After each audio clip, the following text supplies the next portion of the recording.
Where are your leads coming from, bro? You're spending money with Facebook ads, you're spending money with Google ads. How do you know what's actually working? I've got 2 websites on my desk at the moment, unrelated, both spending money with Google, trying Facebook, trying SEO, trying different things. And first question is, okay, great, so how many leads came from Google ads?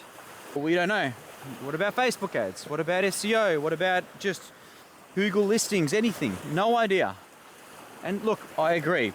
Conversion rate optimizations, conversion tracking, attributions can be very difficult, can be very technical. But we can just make them simple. And that's, in any ad platform, there's always a field of where do you want to send the traffic. Okay, so if you're running a Facebook ad or you're running a Google ad, send the traffic to a page that is hidden away from the rest of the world, hidden away from the website. So the only traffic that will hit that page is traffic that you've set up through Google ads or Facebook ads or whatever ad platform that you're using. Now, on that page, create a form that is only on that form. Name that form, that single page name. You know that if any inquiries come from that page, you know that it came from that Google ad, from that Facebook ad. Now, bonus points if you can also pick up a unique phone number or make them dial a number that is unique. Number tracking, call tracking is, I don't know, $8 to $10 a month, 10 cents a call or something minute, right? So these days, for a lot of my Google ad accounts, a lot of my SEO campaigns, I will set up unique phone numbers, right? So there's 2 easy things that anyone can do with not much technical ability. If you have an agency that's doing this, instruct them to make a unique page that's a landing page. De-index that page from Google so it's not actually going to be seen on Google at all. Hide that page from the sitemap, hide that page from the menu so the only traffic that's hitting that page is coming from that ad source. There, put in a form, 2 forms, however many forms you want. Make sure they're unique so if an inquiry comes from that, in your inbox, you'd be like, this came from Google ads. Have a unique phone number. Test that. Triple the spend on that Google ad. I think there was a budget there. There was a niche that normally in a CBD of Melbourne should be spending 2 to 3K a month. It was spending like $500 because the agency just didn't have the balls to say we should really triple this because they didn't have any data to tell them, okay, for your $500, you got this many inquiries.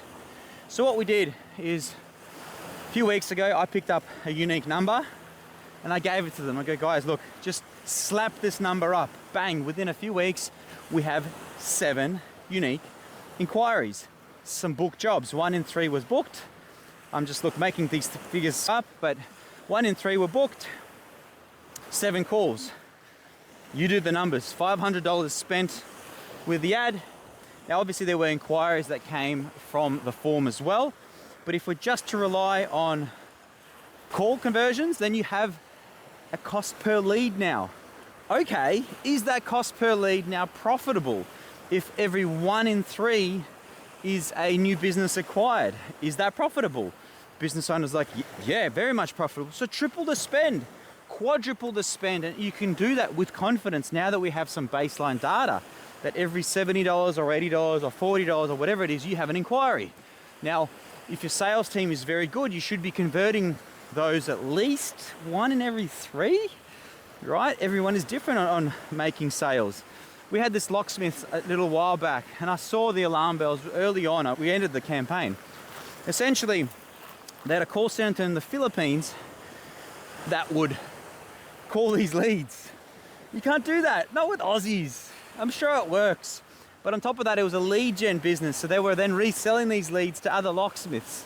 And I was like, it was like an agency on an agency.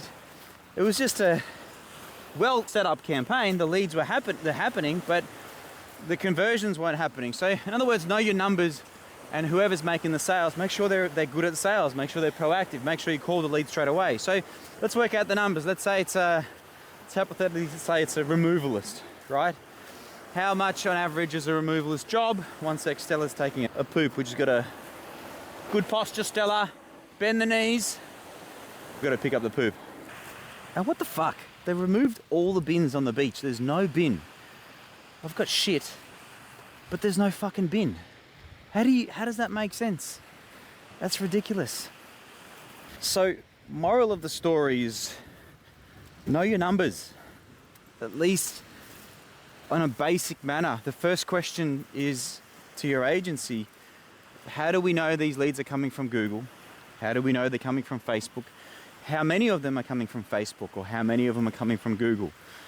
So with Facebook, a lot of the time what works is also alongside a landing page, of course. You can send the traffic to a landing page, but you could also take the lead then and there. And that absolutely the lead's attributed for, because it comes from the Facebook lead form. You know how many you got. With Facebook leads, you just want to have more friction, if anything, to weed out the crap. There's a lot of crap that comes with running Facebook ads. But moral of the story, attribution. Know how much one lead cost after running the campaign for 3-4 months on average, right? So both campaigns, completely different spaces, same questions. How do you know?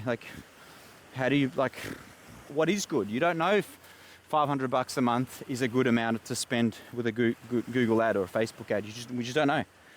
So find out.